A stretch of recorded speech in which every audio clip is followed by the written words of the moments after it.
What's up, guys, and welcome back to the Creatures Untamed Podcast. I'm Brandon. And I'm Kinsey.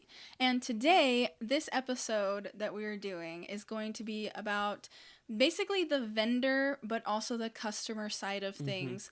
Kind of a do and don't do kind of thing as a vendor, but also as a customer. This episode is going to be very educational, so if this really isn't your jam, skip it, move on from it. But if you are a existing vendor or somebody that's looking to start vending, or somebody that's brand new to the hobby and might not know, watch, listen, whatever, and you might learn something new.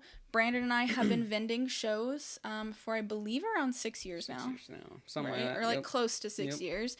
And have been a customer for probably 7. So since we've, kind of gotten into the hobby and things like that. So still customer. Yeah, still customer all the time. We go to the shows. We're not just vending, but yeah. Yes, yeah. So hopefully we have some helpful tips and tricks for you guys, some do's and don'ts, as you will, for some of it, and maybe a few opinions that some people might not like.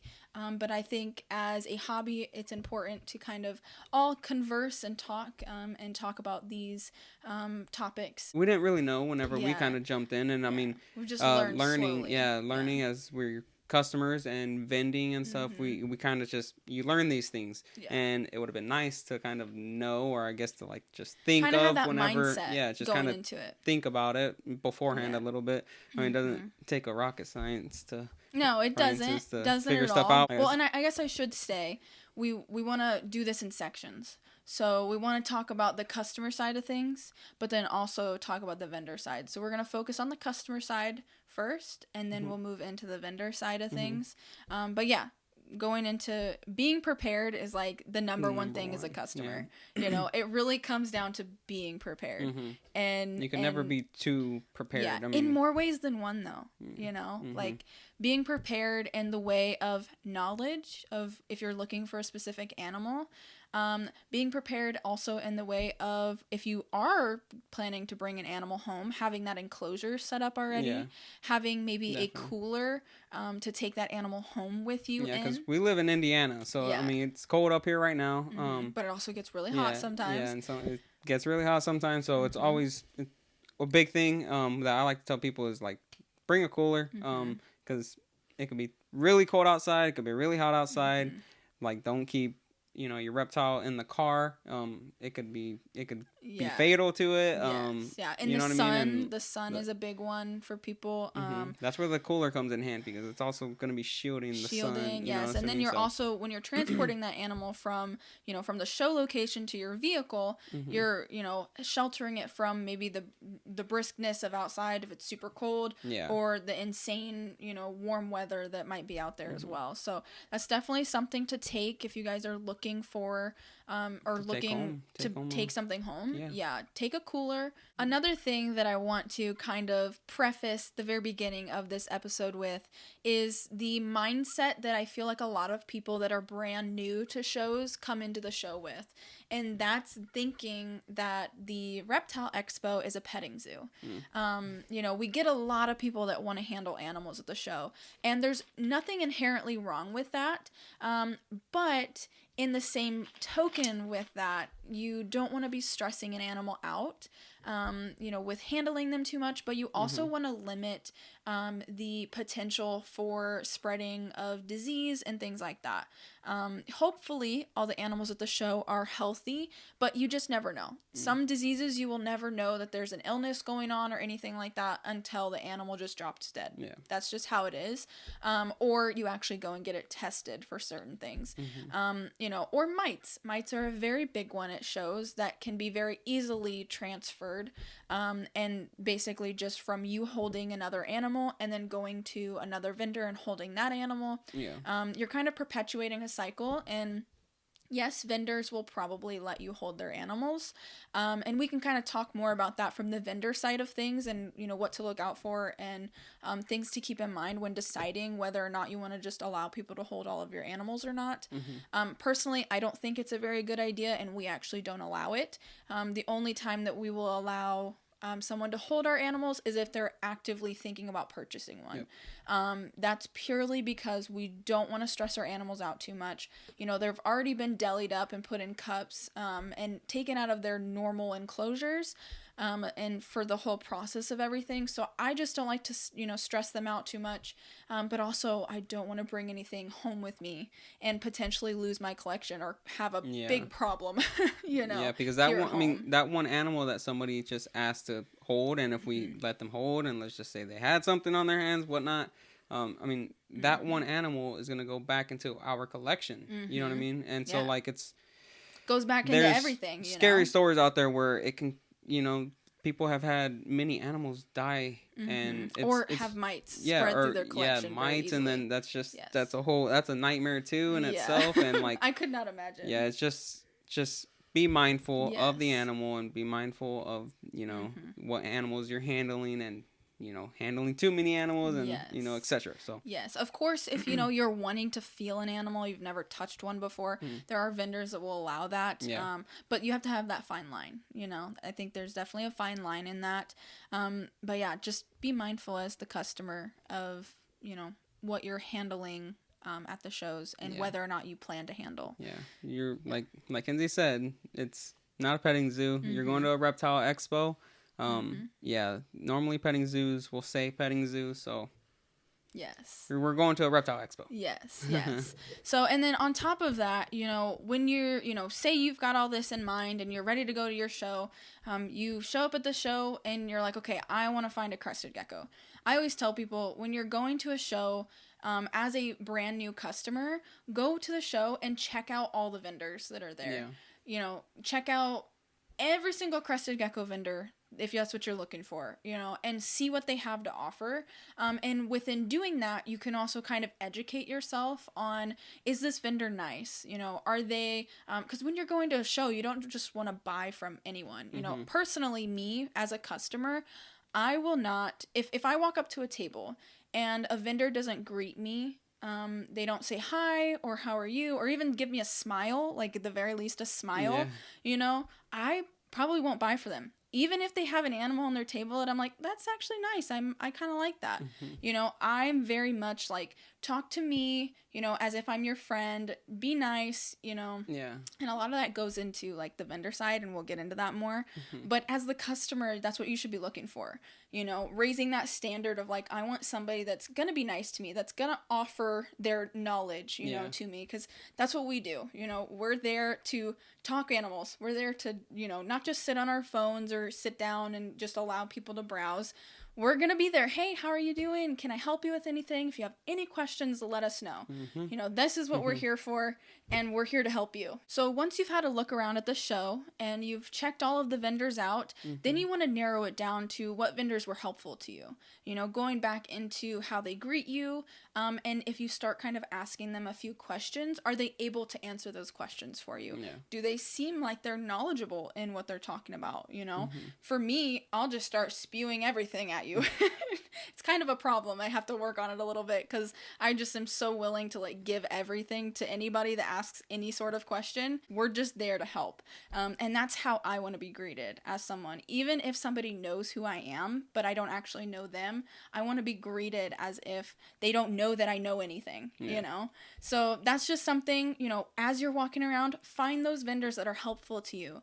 And then on top of that, once you do find that vendor that's helpful to you, buy from them, you know, support them, reward them in that way, because they're giving you something, you know, give them something a little bit back. In return. Yes. Even if it's something small, I mean. Of course. And if you're not looking right away, you know, take their business card, take it home. And once you're ready for something, get a hold of them. If they don't have anything available right then and there, maybe wait a little bit. You know, you want to work with those people that are willing to work with you, that are willing to give you their knowledge for basically eternity. That's what I do. I give you my contact. You can get a hold of me whenever, and I'll do my best to get a hold of you and to get back to you ASAP.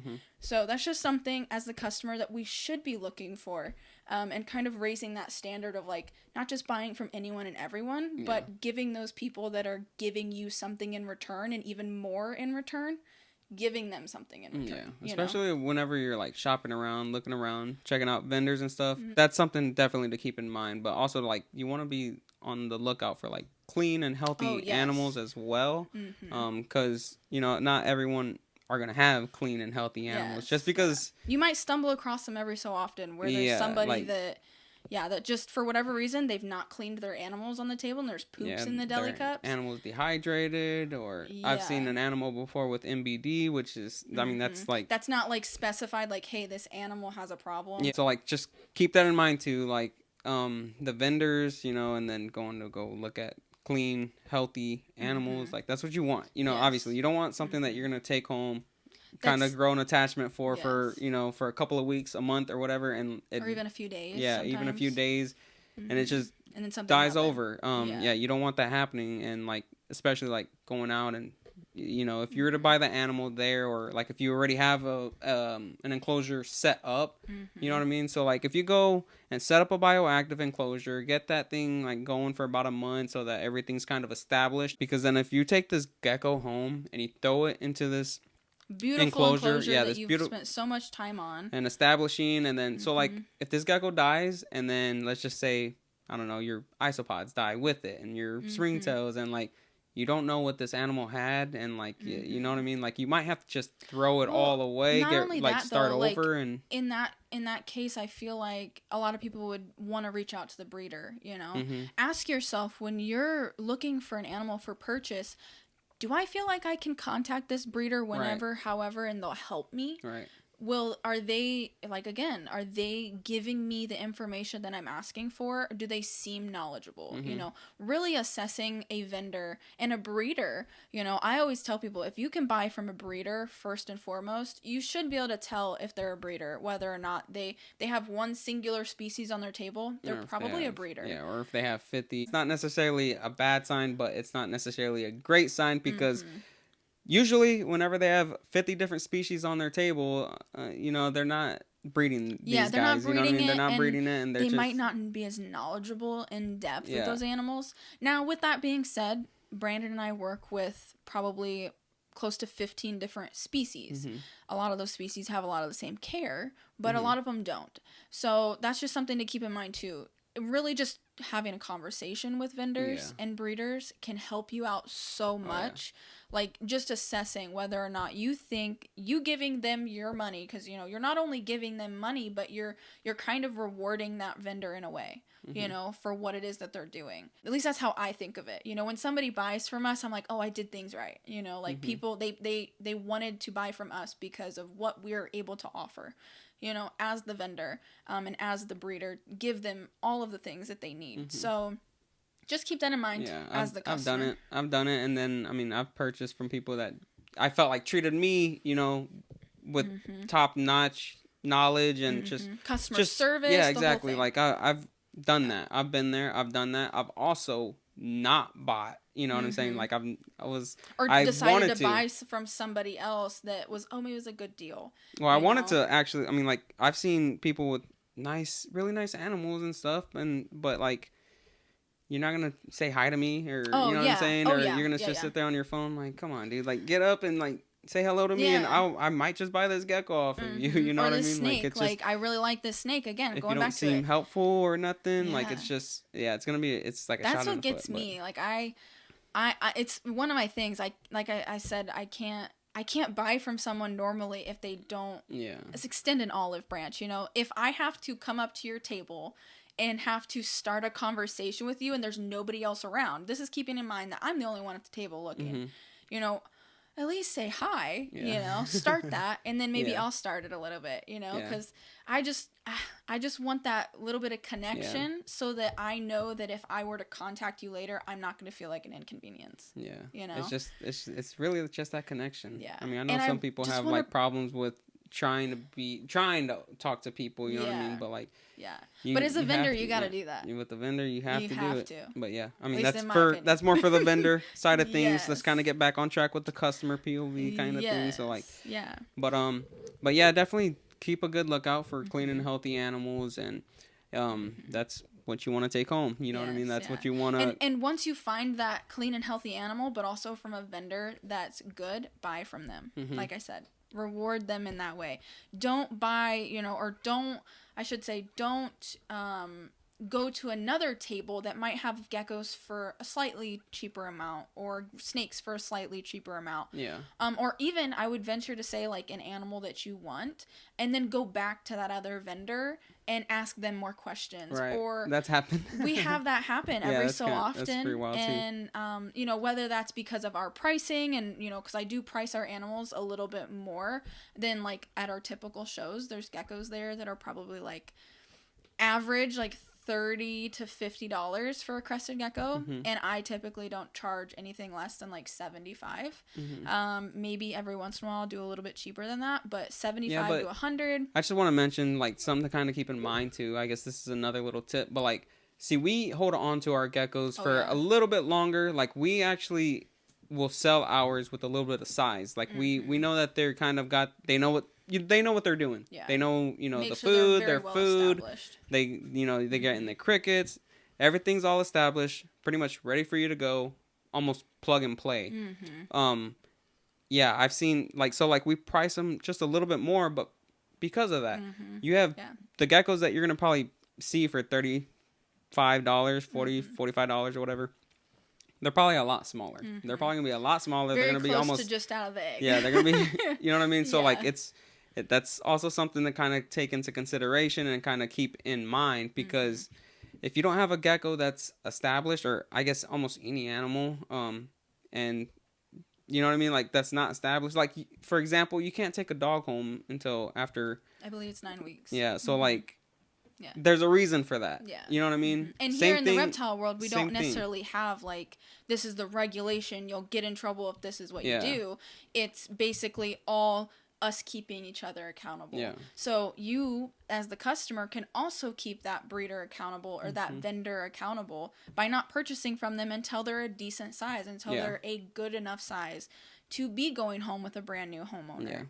Yeah. So that's definitely just some things to keep in mind. Again, these are all tips and tricks and do's and don'ts from the perspective of people that have done, you know, both vending and also the customer side of things. So yeah, just keep that stuff in mind when you're looking for your next animal. You won't regret it. So like definitely, if you're looking for an animal to take home and like follow these steps, you'll be good. You'll be good. You'll be good. So once you found your vendor and you've purchased your animal, one thing you should also be looking for is that vendor is looking out for the best interest of their animal, whether you've already bought it or not. You know, for us, a lot of times we'll ask people, hey, are you done shopping at the show? And if it's a no, I'm going to still keep shopping. We'll actually hold that animal back behind the table for them, because I don't want that animal to then be kind of taken around the show. One, it stresses them out, but it also introduces them to the possibility of disease or illness. Yeah. Well, I just want to mention too, like some people, hey, like what'd you get? And then they'll pull you know, the animal out, and like that right there is also a bad thing, just because you could, you know, potentially drop the animal. Opening it right there is already exposing it to, you know, other things. And so, like, that's just something to also kind of keep in mind. Once you buy an animal, keep it in its packaging. Keep it in its deli until you get home. Yes. Don't open it in the car. Don't open it at the show. You know, just leave it there. Yes, I know it's super exciting and you want to check that animal out. I understand, but it's for the best interest of the animal. You don't want that animal to get lost in the process. You don't want them to be exposed to something, nor do you want to stress them out. Them going from the breeder's home to your home, there's a lot of stressors in that scenario, you know, going from point A to point B. So just keep in mind that, like, just be mindful of all of those things. You know, reptiles are not dogs and cats. You know, they don't necessarily react in the way that a dog or a cat would. You know, there are some that are more intelligent than others, but that's a different conversation. But for the most part, you know, standard rule of thumb, leave your new pet or what have you in its container, in the bag until you get home, because you're just asking for trouble at that point. And it's nice too, like, for the vendors to hold the animals too, because something also is like, I've had people not necessarily drop like a gecko, you know, at a different table and leave it, but I've had people do that with like their bags, with their items that they purchase off of us. They've left them at other tables. So I mean, It could happen. You could accidentally leave buy it that on gecko, someone else's leave it table. somewhere, and somebody just got a free gecko, or who knows? You know what I mean? Or your free items. So like that's always that's kind of like I like to offer, just because it's helpful. I mean, it's helpful, and it's a good thing. It's a I mean, and it's to the animal, we're taking care of the customer. animal. Yeah, we're holding on to the animal until they're ready to go, and you know what I mean. So it like makes us feel a little bit better about knowing that the gecko wasn't out and about, at the show. Once you've, gotten your gecko and you're on your way home, and one thing that I always try and tell people, and I think we touched base on this a little bit earlier, is to make sure that you're keeping that animal out of the sun. Yeah. And again, that goes back to bringing a cooler, bring something that has insulation, so this animal's not exposed to the extreme cold or this extreme heat, and you don't want them to be in the sun. Especially, I can't drive this home enough. Deli cups, they act like a magnifying glass under the sun. So you will cook an animal if you leave that deli inside, or inside a car, in a warm day or even a cold day. I was going to say even a cold day, because, you get into your vehicle, and if it's parked in the sun, and it's going to be warmer than it is outside of the vehicle. Yeah. So, I mean, keep in mind, you got a warmer vehicle depending on where you're at, depending on the season. But, I mean, you essentially got a warmer vehicle, on the interior than it is on the exterior. So, I mean, you're gonna cook that gecko. Yes. That gecko is then placed into a deli. It's going to be inside your car. Your car is warmer. And then if you got the sun on top of that, not a good idea. You're asking for bad news. And on top of that, also just go straight home. You might, if you need to pick up certain things for this animal, hopefully you could have found them at the show, but better yet, you have them at home already. So that's the best thing, being prepared, being knowledgeable as a breeder, being knowledgeable as a customer, and just keeping all of these things in mind. Never be too prepared. Yeah. Never. One thing I did want to throw in here as well. We're about to the end of the customer segment. But as a customer, you want to be mindful of the space that you're occupying. So whether you're just a browsing customer that doesn't plan on purchasing anything, or a customer that's looking to purchase, just be mindful of where you're at. Keep in mind that a vendor is typically there to make money, and they're there to, conversate and to help people, but they're also buying and renting that table space. So be mindful of the area and the real estate space that you're taking up at their table. Yeah. If you are just standing there chatting with your friend, maybe move off to the side and away from their table so that others can come in and browse. Yeah. If you are not necessarily looking to purchase, kind of move along through, keep everything moving. But of course, if you're having questions or things like that, take up the space, talk to them, get their attention if they're busy, whatever. But just be mindful if you're not necessarily looking to purchase, or if you're just kind of enjoying being at the show and you're in front of a vendor's table, maybe just kind of move out of the way, just so that you're not taking too much space. Yeah. And allowing others to kind of get a chance to experience kind of what's we're not saying to hurry up and get out of the way, but I mean, just kind of be mindful of the people that could actually, I mean, if you're not purchasing a gecko, and then, I mean, if you're not purchasing a gecko, and like the person behind you, is really interested in maybe purchasing the gecko. We've had a few instances, which is why I mentioned we've had a few where I can tell that person behind you wants to check out this gecko, but you're just standing there chit-chatting or wanting to chit-chat with us, Chit-chatting with us is totally fine, but don't be offended if the vendor says, hey, like, so good talking to you, but I'm going to move along and help this next customer, unless you still need help. That's what we like to do. If you're still in need of help, I'm so sorry. Sometimes we get super busy and we try our best. I'm so sorry. I'll get back to you in just 1 second. If we're just conversating, because I could conversate all day, especially if we're talking about reptiles, which is part of the reason why we have this podcast.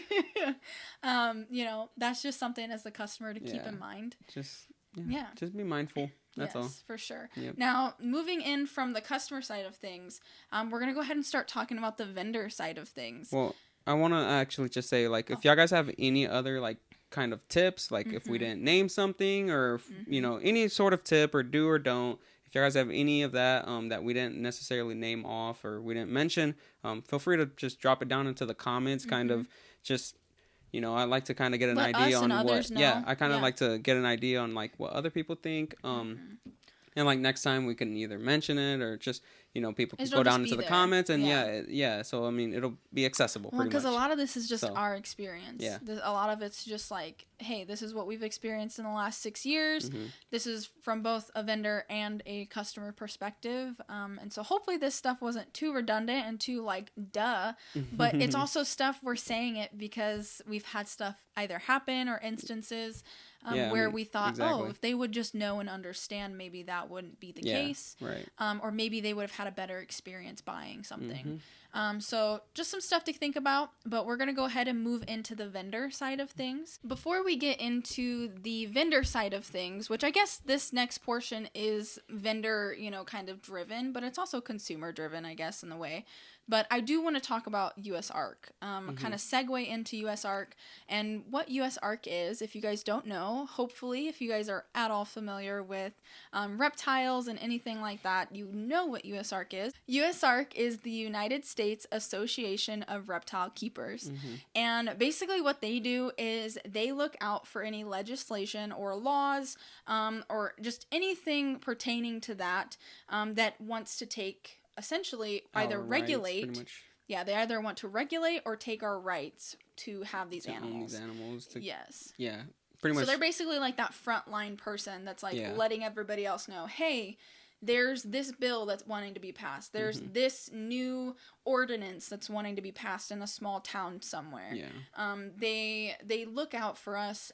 If you guys don't know about them, you definitely should. But they're not only just there for that. One thing that I don't see a lot of people talk about, which is why I wanted to kind of bring it up in today's podcast, is what USARC offers in terms of literature and information and knowledge on their website. I have it pulled up over here, so if you guys see me looking off to the side, that's what I'm looking at. And a lot of people don't know that they have a lot of information on here. At least I don't think a lot of people have found it or talked about it. So I wanted to go over it a little bit. Here on their website, they have a section that's called Best Management Practices. And within this section, you can find things like reptile shows. And that's kind of like the do's and don'ts of reptile shows, what US ARC thinks that everyone should be doing as a show promoter, as a vendor, as somebody that's attending in any way. It's just rules that they think should be enforced in terms of like us keeping ourselves accountable. You know, that's one thing with reptiles that people don't want. They don't want regulation, and they don't necessarily, at least I guess that's the feeling that I've gotten. I don't want to speak for everyone, but the feeling from the overall vibe is that a lot of people just don't want these animals to be regulated in a massive way.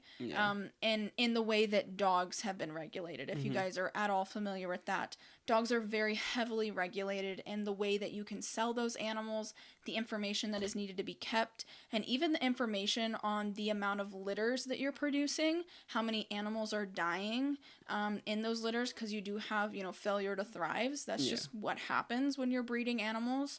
So you have to keep track of all of that. And I believe dogs are regulated by USDA. And USDA comes in and they check out your facility, and they can show up at any time, basically. Being somebody that has that knowledge, I see the reptile world going in that direction. And I honestly don't see it as necessarily a bad thing, other than it being the government that's doing that for us. That's what I see as being the bad thing. I hope, and one thing that I would like to put out there and kind of give people the option of is to regulate ourselves before the government does it. We have to. Yeah. We have to. I mean, because that's where it's going. We should be doing it already. Yeah. You know what I mean? If we don't, someone else is gonna do it for us, and they might not just regulate it; they might ban it. They might just say, "Oh, goodbye."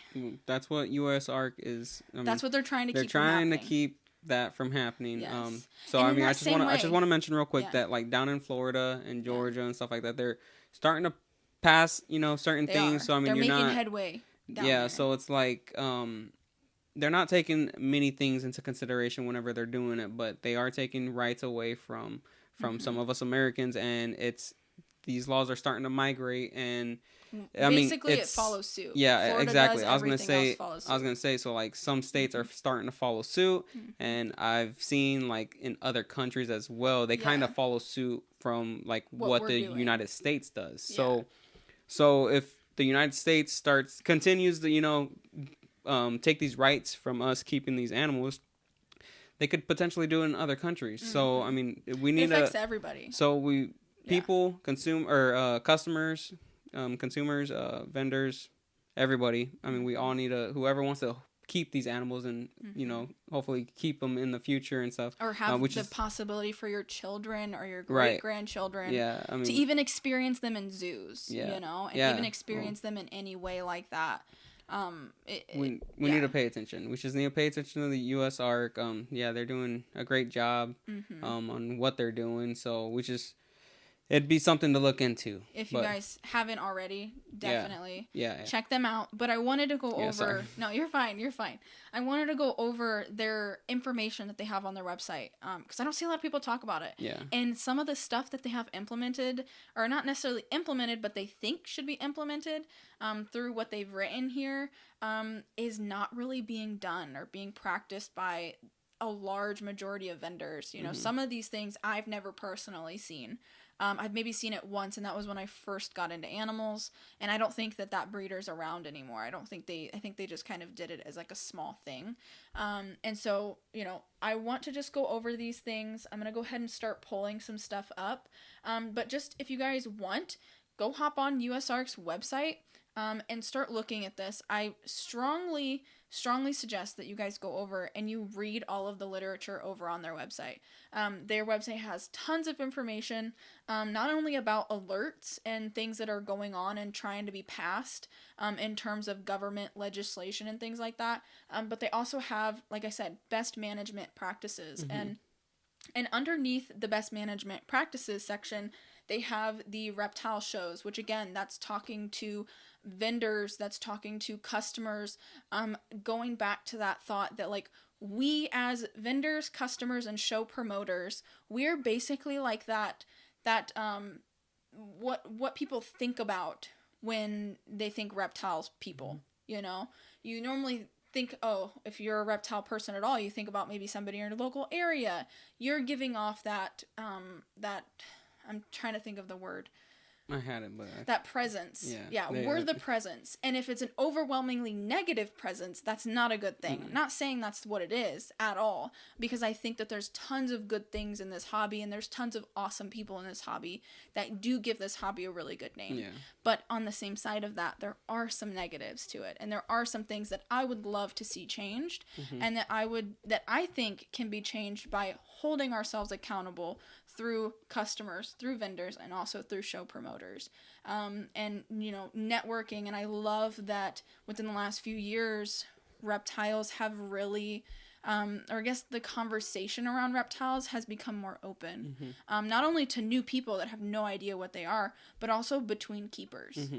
People, I think we talked about it in the last episode, like people being more open about stuff. And like, it's so needed. Yeah, it's helpful. It's so needed. I know that here in Indiana, if you guys don't know, there's something called iCall, and that's for dogs. And basically what iCall does, I don't know exactly what their mission statement is and things like that, but they are there to help give the breeders of dogs in Indiana a good resource for how to properly, down to whelp puppies, how to properly take care of them, how to find other resources, how to find those puppies proper homes, and how to rehome those puppies in a healthy way, and how to be a good upstanding breeder so that they're giving off that best perception and professionalism that they can in that sort of thing. So reptiles, we need to do the same thing. That's one thing that's always bugged me with reptiles is like, yes, we're holding each other accountable, but I don't know if holding each other accountable just in like bashing somebody online if they do something wrong is enough. Yeah, that's what I was gonna say. No, we just need to hold ourselves accountable first. Yeah. You know what I mean? Raise that standard. Bring that standard up, for sure. Yeah. For sure. So going into this, on their website, again, they've got that reptile shows section, but they also have a public health section. they have a public safety, and then they also have animal acquisition forms. And this one I think is really important. This is something that I myself have been thinking about implementing in our business. And that's basically making every single person that purchases from us sign a document basically saying they understand the animal's care, that they are prepared to take this animal on, and that if they decided to rehome this animal in the future, that they can then get a hold of us and we will either help them through that process or we will take that animal back. That's something that I think is really important from a vendor perspective, and a reptile business perspective, that I think is the way that we're either one, going to be forced to go, because that's very possible when it comes to regulation. In dogs, you have to keep track of all that. They don't necessarily like force you to send everything in. They do in some ways with certain forums and things. But a lot of it you have to keep on file. You have to keep in a nice record system. And if it's wrong, when USDA shows up to check out your facility, you get points off and you can be shut down. Yeah. So don't want that. Yes, we don't want that in the hobby. But as the hobby, I have a feeling that's where things are going to go. Or at least if we want to preserve our hobby, that's where things probably will go. So just keep that in mind as a vendor, as a show promoter. Encourage yourself and others to maybe start adopting some of these things, because again, going back to holding ourselves accountable in those ways. So if you guys are interested, you guys can check out USARC's website. Strongly suggest you do. They have a newsletter that gets sent out, so you guys should sign up for that. Yep. If you guys don't already support them monetarily, strongly suggest that you guys do that as well. You can get some free t-shirts, or pay for a membership. Just donate $5 if you have it. And if you don't, go ahead and just share them, talk about them. Exactly.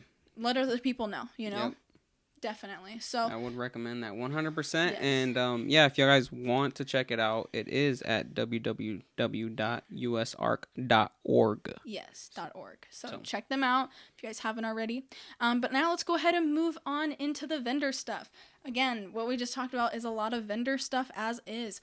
But vendors, I might come off a little, you have to do this in this episode. I might, because I feel very strongly about some of these things. Because I like to hold myself to some of these like principles and things like that. So as a vendor, presence is everything. Being professional in this hobby is everything. I don't think there's enough of it, which is why I really want to drive that point home. Being professional and being mindful of your presence and your reputation in this hobby is so important. There's so many things that come along with that. The way that you're presenting yourself at shows. Again, going back to in the customer section, helping people. Being mindful of what those people need in terms of education. Being mindful and being okay with telling a customer, I'm sorry, but I can't sell to you right now. I'm going to give you all of the information where you can, start your journey on this. But then come back to me in a month, and if you need help, get a hold of me, let me know. I'll be happy to help you through this. As a vendor and as a business owner, that's something that we should be willing to do. I don't think personally, and this is a very personal opinion, if you're not willing to do that, you probably shouldn't be doing this. And that's just a personal opinion of mine, because it really irks me, when going back to, if I'm a customer and I just walk up to your table, I want to be greeted and I want to be helped, and be given the information if I don't know it. And I don't want to feel like a burden in some of those ways. So vendors, if you're planning on vending, if you're somebody that's brand new to this, if you're a customer still that is planning on building your reptile business, take these all to heart and sit down and start thinking about what you want your presence to look like, whether that be online, whether that be at local shows, whether you do educational events. Some people do those. We used to do those at church events, and we would bring animals in. So keep that in mind. Your presence and your professionalism is everything. You can bring in customers from a business standpoint. You will bring people in, and you will keep those customers coming back to you by doing that, by offering stellar customer service, but also providing just a good experience. Like, in terms of the animals that they got are healthy. Your presence is beautiful, you know? Don't just go to a show and set up without a tablecloth. Yeah. Put a little thought into it. With some delis and reptiles and on call your it table. good. Yeah. It's not a very good look. Yeah. So. It's not great. Yeah. I just want people to, like, bring that. I need people to bring that standard up. Like, I just even need a simple tablecloth will go a simple one. Way. If you want to get creative with it, if you want to have fun with it, no problem. Yeah, that's no problem. Probably but even bare better. minimum, guys. Come on. Throw a tablecloth. Down, like, you know? Bare minimum. Yeah. But yeah, also something to kind of keep in mind too. Like, before you start vending, think about like the items that you would also want to, I guess, sell. Yeah. Mm-hmm. You know, sell too. Because like Kinsey always wanted to try and have almost everything we could send home with a person. So like, that's like food. We have food for the geckos. We have you know, feeding bowls, ledges, decor. We used to have enclosures. Yeah, I used to do the enclosures. So we used to have pretty much everything that you could get, and then even when like starting up a bioactive and like, so I mean, yeah, so just kind of keep that in mind. Like, it's just, we feel more comfortable sending home a gecko with everything you need, or if you don't have it, we have it, so that you know your gecko is still covered. Yeah, pretty much. Yeah, and I can recommend it to you. It's all there, and I don't have to go anywhere else. Of course, if we don't have stuff, I'll still recommend other people. Oh yeah. But it's that's my thing, you know, for my presence. That's what I wanted for our business, at least for our local shows. Online, we don't really do that as much. We're more, you know, just selling animals and isopods online. But at local shows, if you know, see pictures of us, if you come to a show and visit us, you'll see that we have racks full of full of stuff, like, for people to purchase, whether that be for isopods, roaches, geckos, snakes. Even I'm going to start bringing in some more product stuff for our snakes, because we're going to start, you know, having other species on the table. That's just my personal preference, though. That's not for everybody. Not everybody has to do that. And you can have a beautiful display of only animals. And, you know, my thing is just making sure that it looks good. That you're giving off the kind of vibe into the world that you want others to see. You know, I'm very much all about, like, the vibes of, like, how things are and the way that things look. You know, if you see us setting up at shows, it's not good, because I'm looking at little details, things that people don't actually probably care about, but I do. Yeah, because me too. Yeah, it's just... I've been called out by customers before. Yeah, they're like, you know, you're fixing something. You don't have to do that. And I'm like, no, I have to. Yeah. Like, I have to, because I want it to look like this all the time. You know? Yeah, I'm the same way. So as a vendor, keep that in mind. Again, I can't drive that point home enough. And in that same vein, there's nothing wrong with being different. There's, like I said earlier, there's nothing wrong with being creative. If you can put your mind to the test and be more creative than some of the other vendors out there and do fantastic, elaborate displays, I have no problem with that. I think that's awesome. Yeah. Honestly, I think Brandon and I really want to do something like that and do something that's different. But with the amount of product that we carry at shows, it's just not really feasible in some ways, or like to be able to consolidate the space down, because we don't want to take up too much space at the shows. One, because we don't want to have to spend as much for tables, but also there's other vendors there too. You know, we can't take up half the show venue as just us. That would be crazy. Even though sometimes in my mind I'm like, go big or go home, you know. Yeah, but no, there's definitely nothing wrong with doing that. And I've seen vendors that do get really creative, cool and displays out there. I get jealous. Yes. I'm a little bit of a hater, but because I'm like, dang, I wish I would have thought of that, because like, it looks awesome. I mean, you get creative with it. Yeah, I mean, you can do a lot of good for you. So I mean, there's nothing wrong with that. So, like something to kind of go off of what you said right there, but like also like, we want to kind of get back into the holding aspect of the animals. So, I mean, you have animals, you have your animals, your babies with you.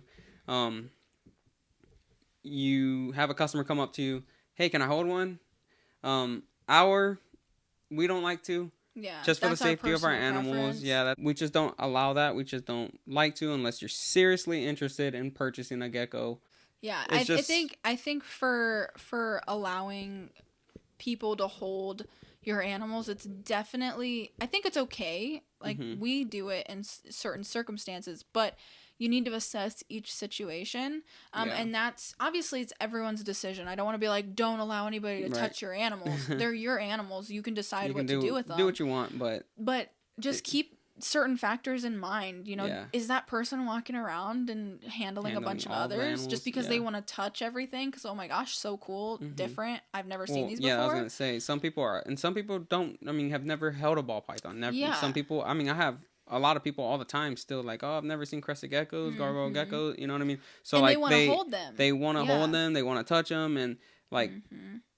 And if you're okay with it, if you're okay with it, that's cool. Yeah, but for us, we'll normally turn people down. Yeah, so because there's probably somebody else at the show that will allow it, and that will take that into their hands, and they will deal with that. But for us, and it might actually hurt our sales a little bit that we don't allow people just to hold everything.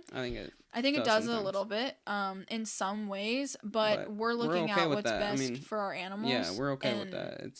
I just don't want to bring anything home with us that could potentially harm our stock here at the house, or even the stock that we have at the show. Yeah. Because it comes down to the health and the safety of the animal, and whether or not also, do you think that person can handle an animal that jumps if you're working with crested geckos? And for me, if you're going to allow somebody to hold your animal, you should be coaching them through that. If it is an animal like a crested gecko that decides to jump and might jump on their face or jump on the table or totally fling their body across the room. It's something that they do. And so for me, I try to, basically make things foolproof in a lot of ways. And that's just one way we do it, is by not allowing people to hold unless they're wanting to or seriously thinking about purchasing an animal. Then, at that point we will allow it. But it's always supervised. Brandon and I very much separate at the shows, and he's off working with some customers. I'm off working with some other customers.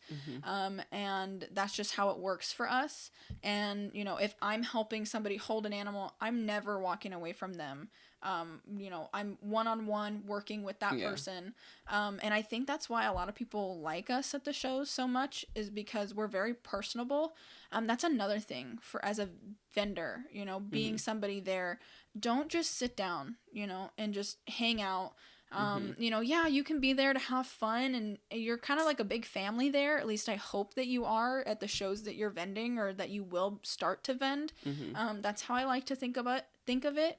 But, at the same time, if you're wanting to do this seriously as a business, you should be keeping that in the back of your head, and keeping in mind that, sitting down is not the best way to, have somebody perceive you, and also not talking to the people while you're there. Well, yeah, I mean, me myself, I mean, sitting down alone, I feel like it kind of just takes the energy out of me. You know what I mean? I don't want to, I'm not as hey guys, what's going on? You know what I mean? A lot of times we won't even get chairs at the shows.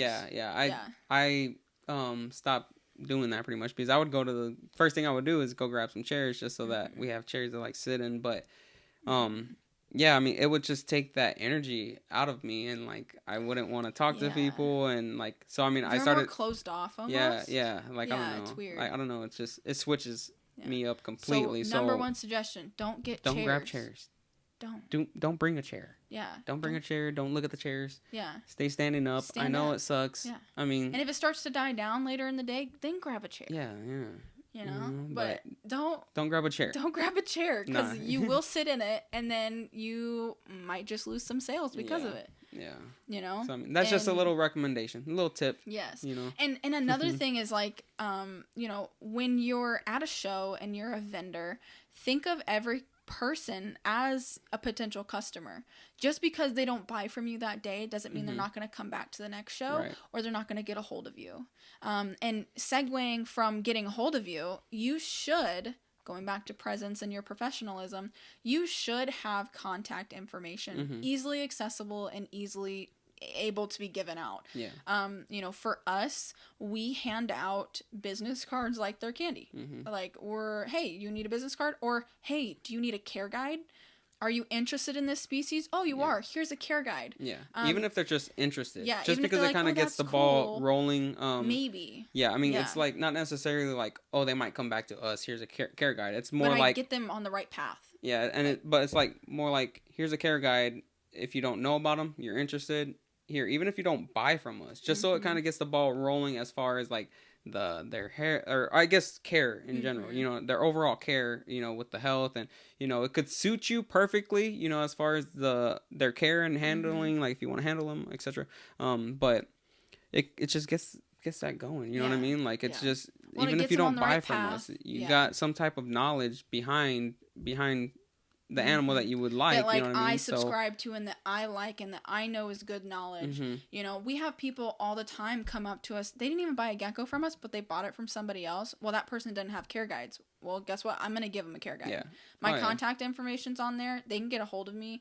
That's just the kind of person and the kind of presence that I want to give is, you know, I'm very much, and not a lot of people, I guess not a lot of people, I shouldn't say that. It's more so like some people are not always willing to just freely give their information. Yeah. For whatever reason, you know, I'm not built like that. I'm somebody, again, I'll talk your ear off all day long about the ins and out of how to mix your gecko's food. Right. Like, I will. That's just what I enjoy. And so that's what I give to people. And so people seem somewhat interested. They come to, you know, get maybe a few supply items that they just got for their gecko. Well, I'm going to give you my contact. I'm going to, you know, did you get a contact from your original breeder? No. Okay, well, I'm going to give you some, and I'm also going to give you a care guide. Yeah. And do you have any questions while I'm here? So that I know, I didn't produce that animal that you have, but I'm going to leave a lasting impact in your mind, and maybe you'll come back and buy food from us. Right. Maybe you'll get your other gecko from us. You never know. And from a business standpoint, you just never know. And like that gecko probably just gained even more, you know, chances of hopefully surviving. Yes, yeah. Who knows, you know what I mean? So I mean, like I'm always here. Seriously, like that's, as a vendor, you should be willing and should be able. Like I said earlier, if you're not able and if you're not willing to do that, I don't think you should be doing this. I don't think you should be breeding. I think you should just be a keeper that loves your animals, and maybe networks in other ways to get to know other people if that's what you're looking for. But, you know, if you're not able to freely give in those ways that I think are necessary in this hobby, then you probably, in my opinion, shouldn't be doing it. Yeah. And it's kind of harsh. Yeah, it's kind of harsh, and I like hope nobody doesn't like us because of that. But when you look at it from a logistic, you know, type of perspective, like, it's what's needed. Yeah. Like, in my opinion. In my opinion. I agree 100%. You know, moving in from that, we do have a list, you know, to kind of keep us on track, or at least somewhat on track. And I do want to pull this list over because I want to talk to you guys about some items that you'll need. And I know all of these things because we have all of these things pretty much at the show. But just so I don't forget any, I have a list. So, number one, we've kind of already touched base on this. Bring a tablecloth. Bring a tablecloth to the show. Yes. And not only that, think about getting a banner, you know? Think about promotional items. For us, we not only offer our cards to people, but we also have little brochures. And if you guys are listening on Spotify, I apologize, you guys can't see. But we also offer business cards and brochures, and people can learn about our business. They can get a hold of us in this way. It's just another resource that I like to use that gives off that professional vibe. And I just love it. I love all the little promotional things. So yeah, on top of that, since I'm kind of segueing into this folder here, this is kind of going back to the care guide thing. If you're a breeder, if you're a vendor that is vending a show, you should have care guides. You should. I don't think there's any excuse for anyone that doesn't have a care guide on their table for whatever it is that they're selling. That's my personal opinion. And if you go onto the USARC website, they also believe that you should have a care guide on your table. Well, I just want to mention too, like, I know I've seen like people say that that's a bare minimum, almost like like, because you got a care guide, you know what I mean? Like, you're going to be handing out a care guide for the care of these animals. Like the perspective of, like, yeah, don't like to do that. Like, because, I know some people, yeah, exactly. Like, yeah. some people say that that they don't like care guides, but because they say it's, like, the bare minimum, which, I mean, you could do your own research, you know what I mean? You could do your own research. Well, that's what we just always like to tell do the care people. guides, like, this is what we, like, know, this is what we've done, like, over the course of so many years. Well, and I can see people not liking them because of the fact that care guides don't necessarily always explain in depth onto why you're doing certain things, which is why some people don't like them, which is a valid explanation and a valid response, which is why, for me, I'm actually writing a crested gecko care book. So far, I think I've got like 10 pages. It's not like a standard book. It's definitely going to be like a paperback printed off my computer that I give to people that buy geckos from us. But that's why I'm making that. It's still in the works. So for us, we do provide just a standard, front to back care guide.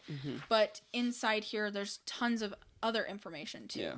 So I can definitely see that. Yeah, I just wanted to say, like, it's not, we don't look at it as like just a bare minimum. It's like, this is a starting point. This is, yeah, exactly. It's like a starting point, and you can do your own research, get the ball going. Yes. And I'll normally tell people that too. Yeah, like, if you guys, this is your starting point, but, you want to, move from here and do more research. Yeah. Get online, get on YouTube. Yeah. Talk to other people. Yeah. Get other perspectives. Yeah. I'm not. Yeah. Just because we say, like in the care guide, if you know what I mean, it's not.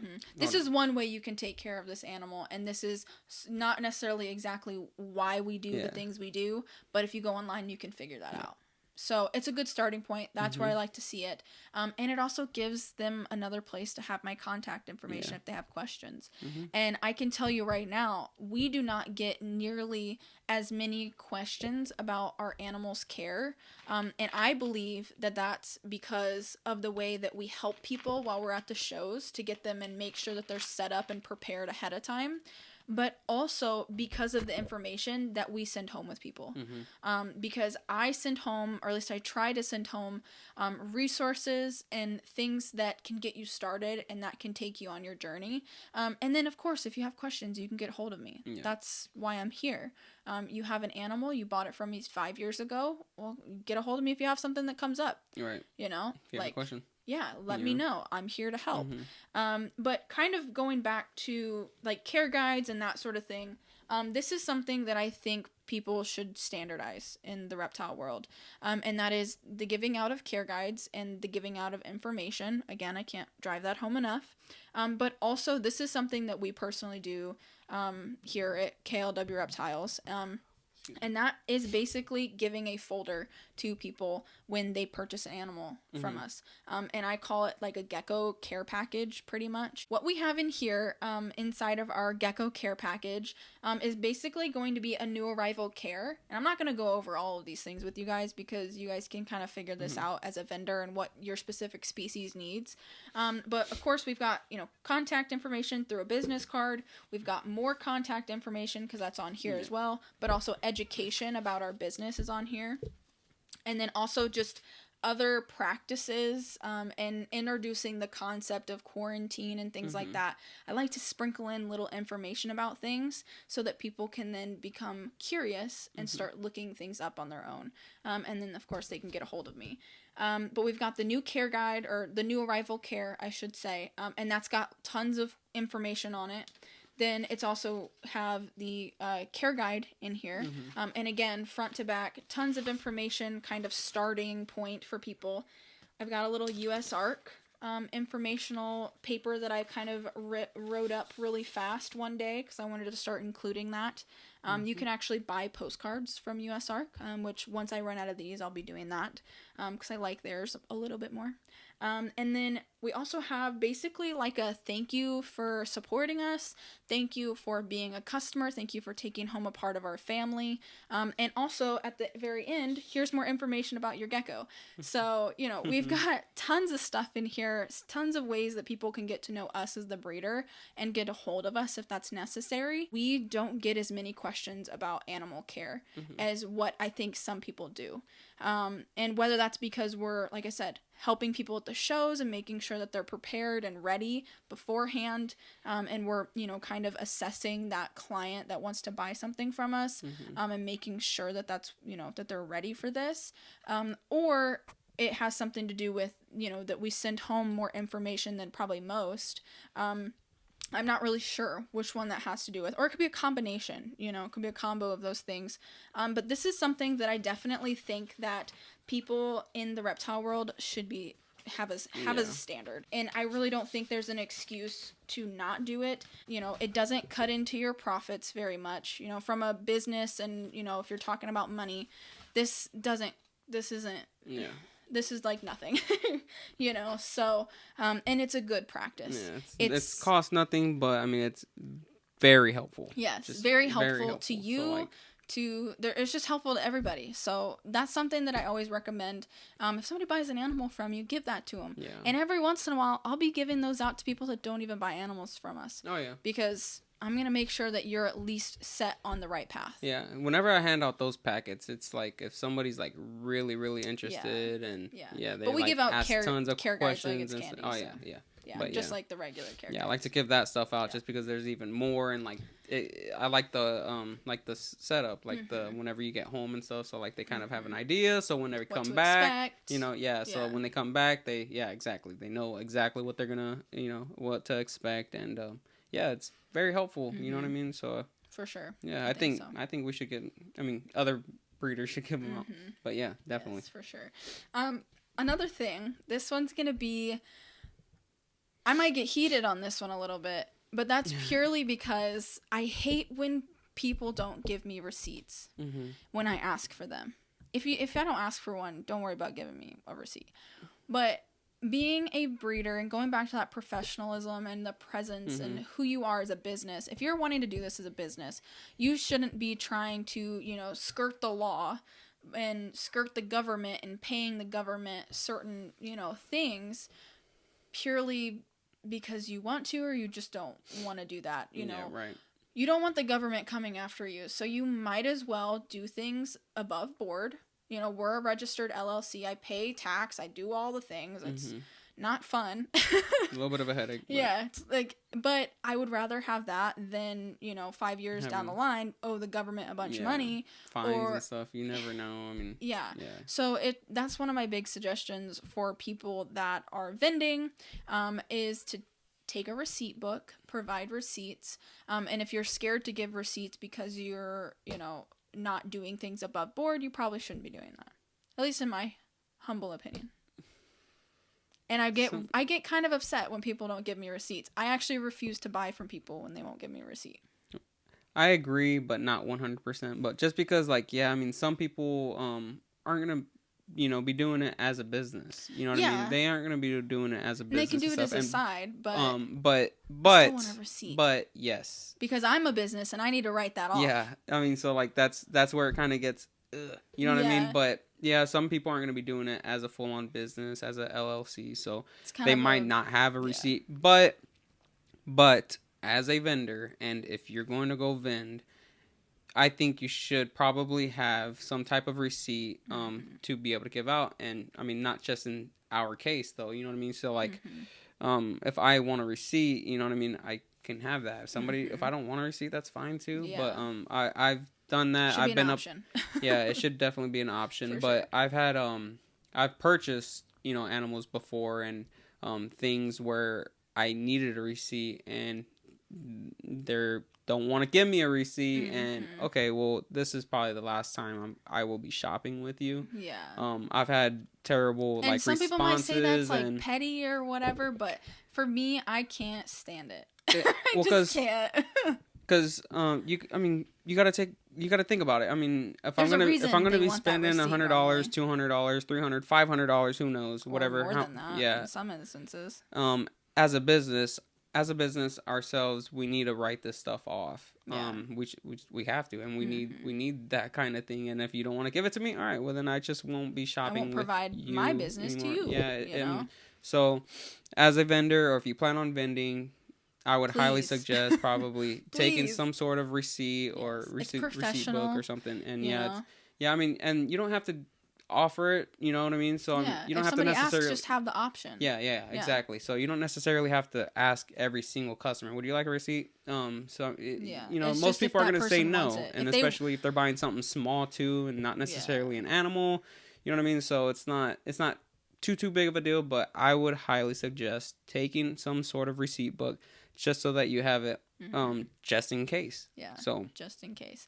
But, in that same way of receipt and talking about form of payment and like that, purchasing of an animal or product or what have you, you should also, I think, because of the level that I like my business to be at, and I want to be accessible to everyone, is to make sure that you have multiple forms of payment as well. Oh, yeah. You want to offer cash, so make sure you're taking enough, tender and change and things like that. Especially if you're a business LLC, and then you have to collect tax. Yeah, tax and giving back change, and that's fun. It's the fun part of owning a business. Not really, but it's necessary. That's the thing. It's necessary. We gotta hold ourselves accountable. Make sure we're doing things above board. I'm all about that. I can't stand when people don't. I just can't help it though, because I'm like, I need it. But on top of that, also offering cash, but which is like the given. Cash is king, by the way, people. Cash is definitely king. I still agree with that. But also offering other forms of payment. So take cards if you can. My favorite one is Square, to take cards and invoices through. But you can also do PayPal, although PayPal is a little finicky from the vendor's perspective. Technically, you're not allowed to sell animals through PayPal and use PayPal as that, like a form of payment through there. Although there might be something along the lines of like if you're a brick or mortar store, or if you have, is it like an EIN number, tax numbers, and you're a legitimate business. I've never had a problem. I hear people all the time talking about having issues. I'm scared to death that we're going to have a problem with PayPal. I hope not. I hope not. But I never have an issue. Whether that's because of how I run my business and things like that, I don't know. I don't know the specifics on other people's situations. No issues. Yes, I've thought about cutting out PayPal as a potential, as our potential form of payment, purely because of that. Because I love Square. Square's like super easy. They have tons of analytics in the background. You can keep track of things. It's just Square's just awesome. So if you guys are looking for like a processor for, cards and things, Square's awesome. I don't even think you need to pay like a monthly fee. I don't even pay a monthly fee. I just bought the little reader. You can buy a little reader for like $10, or you can buy the chip reader for like $50. Yeah, I was gonna say I think 50. Yeah, 50. And then it's just connects to your phone, your device. We have an iPad that we use. So definitely, if you can, other forms do of that. Payment. Other forms of payment. Yeah, because Venmo. You might lose out on a sale. Purely because I remember one time we didn't have Apple Pay. I still don't have Apple Pay, but somebody wanted to pay with that, and she like picked out geckos and everything. And it was like, oh, I'm gonna pay with Apple Pay. I was like, I don't have that though. Yeah. So I think it was like a $500 sale that we didn't end up selling. Us too. We need to look into Apple Pay. But so I totally forgot about that. But now that you say that, I remember. I do remember that. But which I'm sure I probably could have set it up really quickly, but under me, not under the business. I don't think. Yeah. So it's definitely look into other forms of payments and stuff. So you won't regret it. No. I know it does suck with like the fees and all that stuff. You can write off the fees, guys. And you just gotta be smart. You gotta be. You can write off the fees. It's literally it's an expense. That's more research into the business side of things. Yeah, but seriously. Maybe that's another video we might have to kind of get into a little bit. But we're not professionals either, so don't necessarily take our advice. Yeah, I was going to say, we're not experts. We're not experts, and we're still learning in that realm and stuff, you know, as far as a business. I mean, you've been a business already for... Oh my gosh. Like 5 or 6 years now? Yeah, I should look at like the birthday. Probably about 5 years. Yeah, I should look at like our birthday. Yeah, 4 or 5 years. Probably going on 5, we should do a sale for I think, for birthday. Yeah, I think for 5 years now. And we're still learning. I mean, there's so much. It sucks, but I mean, it's awesome at the same time. Yeah, it's like, it's worth it. Yeah. I guess, you know what I mean? So, but yeah, definitely look into other forms of payment. For sure. Bring your receipts. Yeah, for sure. And I think we actually got off topic on the must-have items at your shows. Well, we listed a few, but then we got off topic. We kept moving on. So I'm going to go back to that. So, tablecloth. Mm-hmm. We're going to kind of breeze through these ones real quick. Yeah, hand sanitizer. Kinsey did mention, we've mentioned the business cards and contact information and stuff like that. That's a must. Have your contact information. Yes. For sure. Prepared. Care guides and branding, those kind of all go together because I think care guides can be a branding tool and can be used for promotional purposes. But, you know, they obviously have like a bigger purpose, and that's to help people out and to make sure the animals are being taken care of properly. So branding, brand yourself. That's what things come down to. People love to get to know people. Yeah. They love to, you know who it is they're purchasing from and know, you know, where their animals come from. So branding yourself, branding your business, and staying on brand too. Yeah. Holding true to yourself and holding true to your standards is really important. Yeah, for sure. Paper towels, kind of a given. Some of these are given, but at the same time, I think we forgot paper towels when we first started. Forgot paper towels plenty of times. Somebody else. We've, the first time we went vending, we forgot paper towels. Spray bottle. I remember spray bottle's another one. You need to have your cleaner ready to go. You need to have spray bottles just with water. Paper towels. Those are... Like, on my top, those are my things that I'm like, I need, but I'm always cleaning the geckos. Kinsey's more of like the organizer, getting everything kind of ready to go, like all the organizing, and then I'll clean all the geckos, get them all situated, get them in, you know, where they gotta be, and if, usually 9 times out of 10, they poop. Yeah. They like to poop in the delis for some reason. I just need to say this before I forget. If you're a vendor and you have poopy geckos or poopy reptiles on your table, please... don't do that. Clean them. Pull them off the table. Clean them. I understand that you're like, oh, I don't want to miss on the sale because the animal's pulled off for 5 seconds. Right. But pull them off the table. Don't put them on your table until they're in a clean, sterile environment. When they get, whenever you get a chance. Sanitized environment. Whenever you get a chance, whenever you get a sec, because you will. Yeah, that'll happen. I mean? It'll happen. You'll get a chance to clean the gecko. Just pull it off. And they're definitely gonna poop. They're gonna cause problems. That's just what they do. Yeah, I would. We like to recommend that. Yeah. I mean, I know some people don't. Some people probably won't. And I mean, but that's something that I'm kind of like, you should. There's no reason you shouldn't. Yeah. To be honest, I don't think animals should be in their feces. Or in a deli that has a poop on the other side and they're on the other side of it. Like if I see that and it's more than like 1 to 2, I'm probably not gonna buy from you. Because I'm like, why? That doesn't make sense to me. I don't understand why. The second I see poop or something, I pull that gecko off and I have to clean it. Yeah. Like, take that thing off the table. Yeah, I mean, it's not necessary. Like, it doesn't look good, number one. Number two, it could, smell. It's feces, stinky. Or it's urine and stuff like that. I can't. So, yeah, you don't want somebody coming up to your table thinking like, oh, you have dirty animals or you're a dirty keeper, smelly animals and stuff like that. Yeah. So. Definitely take your paper towels. It feels lazy. Right. It feels lazy. If you get on USARK's website, they tell you, keep your animals clean. Yeah. Keep them clean, guys. Come on now. Yeah. Also extension cords, depending on the species that you have. Yes. If they are temperature dependent species that needs heating or something, you want to have extension cords, and then also your heating elements to go along with that. You can do it in a few different ways. A lot of times people do heat tape and they cut that to size and then they have the delis on there. Just make sure it's not too hot. Make sure it's on a thermostat and all that. Yeah, but I was gonna say a thermostat too if you don't. If you but need a lot of one that's or, given for somebody that's already got reptiles. Yeah, but still, I mean, I like to mention it just because some people just don't. in case. You will forget one of these, at least one of these things, and you're gonna be like, crap. Damn, I should have listened to Brandon and Kinsey. Yeah, but you're gonna think about us in this moment. I was also gonna mention, too, like, if you're a customer, or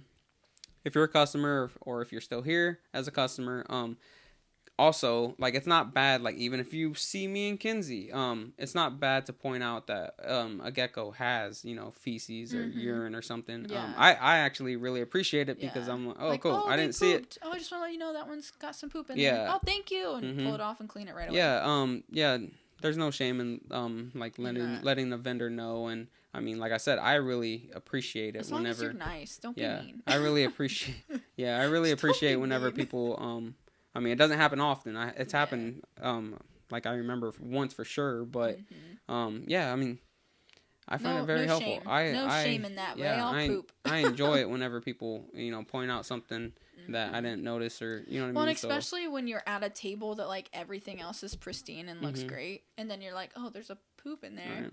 It's like, that doesn't look the greatest, or maybe smell the greatest. That looks out of the ordinary. Yeah, So, hey, by the way. Yeah. Yeah, just let them know. Yep. No shame in that. So, and then also, this is just kind of like a personal preference because we found that we want and or need this item every so often, and that's just a fan. It's terrible whenever you don't have one and you really need one, depending on, the environment that you're in and stuff like that, but it's happened a few times with us, especially in the summer months. Depending on the venue, too. Yeah, you could get too warm. You know what I mean? You never know. And then in wintertime with the heater on, buildings closed up, you know what I mean? And a bunch of people, it could get warm in there. Also, something that I guess I didn't really think to talk about, but is important as a vendor is to maybe ask your show promoter, whoever it is that you're booking your tables through, if you need to make sure that you need to bring anything, if you're paying extra for electricity, because some venues do that. It really depends. And for me, I'm just gonna, like, through the actual process of becoming a vendor, for me, it was really nerve-wracking to book a table. Not anymore, because I understand how it works now. Yeah. But to be that new vendor, like, booking a table through a show promoter, you might not necessarily know what they look like or who they are exactly. But to show up and then, like, be looking around, lost. Like, don't be afraid to ask other people. Yeah, I was gonna say, ask like, the vendor. hey, who am I supposed to be talking to right now? If you don't know this person yet, don't be afraid to do that, because that's something for me that, like, in the very beginning, I was nervous and almost didn't vend shows. Oh yeah, me too. Because of it. Me too. Just something to keep in mind. Don't be afraid to talk to other vendors. Be kind. Be courteous. Yeah. Like I said, you're kind of like a family, or at least I hope that you are wherever it is that you're vending. Yeah. For sure. So I mean, that's a good kind of intro too, to kind of like start getting to know people. You know what I mean? Yeah, network with people. Don't be afraid. Don't be afraid to talk to people. I feel like sometimes I talk people's ear off because I can talk all day long. Moving from there, kind of talking about being a family, talking about really coming together, is looking out for one another. As a vendor, I feel like for Brandon and I, if another vendor asks us, hey, can you watch our table real quick? As long as we're not slammed at our table and things aren't going crazy, sure, I'll hop over to your table. I'll watch your table while you go to the bathroom, go get a drink, I don't know, go talk to somebody, go walk around the show real quick. Don't spend all day, but go walk around the show all day, or not all day. Go walk around the show real quick. I'm happy to do that. We're happy to be there, and to just extend that courtesy, and don't be afraid to extend that courtesy to others. But then on top of that, look out for one another. Sometimes we actually haven't had an issue with it up until this year with people trying to steal. That is something that can happen. We've had it happen a couple of times. Have we? Yeah, but it wasn't with geckos. No, not with geckos. We've never had it with animals. We had I don't know if it was the last show, we had a person try and walk off with the gecko. So I mean, we've had, that was the first time that we had somebody try to walk off with the gecko. But I've had other instances where people would try and run off with other smaller like objects. small Yeah, like feeding bowls and stuff like that. Yeah. But so like where we're trying to kind of get at is keep an eye out on other people's tables. I'm always on alert. Yeah. I kind of feel like kind of bad because I'll be talking to a customer, but I'll be like kind of looking over my shoulder, kind of just taking a a glance at who's around, we have a big at who setup too. Yeah, and who's at our tables, who's grabbing, who's touching, who's looking, but just because like you got to stay on alert. You got to stay on alert. You never know. And unfortunately it does suck, happen. But people do that. You know what I mean? People are out here and people are going to be stealing. They're going to be taking or attempting. Yeah, or attempting and like it's bound to happen. It's going to probably happen and not just to you, but it could happen to us or to others. So I mean, if you're at the show, I'm going to keep an eye out on your table. I would hope that you would do the same for me, or even, if you see somebody, if you just see something odd. Yeah, if you see something odd, just come out, point it out, let the vendor know, let us know, and it's really, really, really helpful. And I mean, I wouldn't want, items of yours to end up gone, neither. You know what I mean? It sucks. It's not a good feeling, especially when like you're trying to do this as your like sole income, but like also as your passion. A lot of times like this stuff is like your passion project, and to have someone just kind of like callously take something, it really bugs you. It's a terrible feeling. I mean, and you work so hard too, and these people just want to come in and just get a quick little scoop, you know what I mean? And it's like, it's not cool, and it sucks, and it's gonna happen. It's going to happen. It's gonna keep happening. So as a vendor, as a vendor, just kind of keep an eye out on each other, for each other. If you can, of course. Obviously, if you're slammed and you're busy. But Brandon and I, if we slow down and somebody else's table's busy, we'll still just kind of... Oh yeah, I always keep an eye out. Yeah, I always do. Just because you never know, you just never know. On your own table, on others, just be there for each other. Because again, you're a family, or at least hopefully that's what you can be. And kind of building those relationships. Don't be afraid to network with people. Don't be afraid to be friends and get to know like-minded people. And you can all look out for each other. And but sometimes that doesn't always work. So something that that we will probably be implementing, especially in this next year, is actually getting a camera to hang up at the shows. To watch. Honestly, I care if somebody steals from us, and for me, a lot of it's like I have a lot of pride in what we have and the way that we've built our business, and so it hurts when somebody tries to steal something, but my main concern is if somebody wants to steal an animal. That's what I'm like really concerned about. So just, keep an eye out, and if you guys can, get those lock boxes, the display cases. One, they look fantastic, but also, they're a really good security tool to make sure nobody can get in there without your key. I think that's everything that we have for this episode.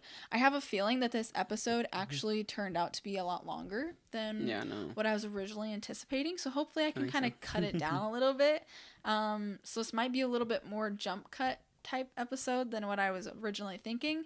But I want to keep these episodes around an hour long.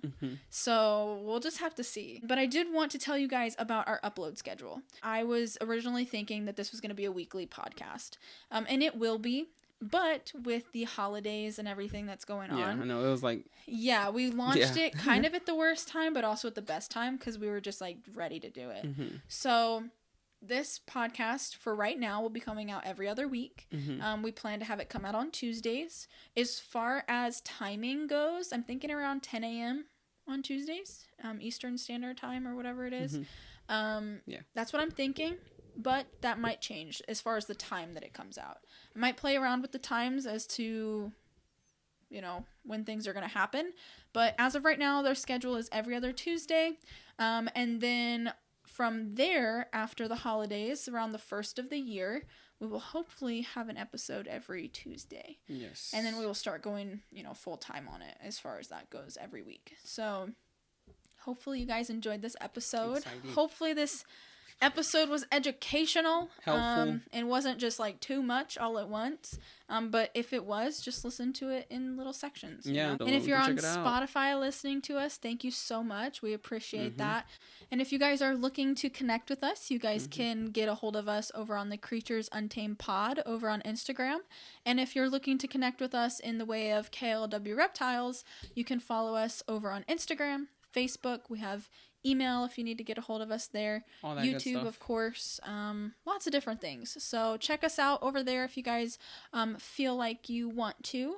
If you guys have any suggestions for podcast episodes, any topics you guys are thinking, we have a lot that we want to talk about, but we also want to talk about what you guys want to talk about. So let us know. We might be doing a Q&A, not anytime soon, but also sometime soon in the same sense. So but yeah, thank you guys so much for listening. We appreciate you for being here, for watching if you're on YouTube, and listening if you're on Spotify, and we will see you guys in the next one. Bye.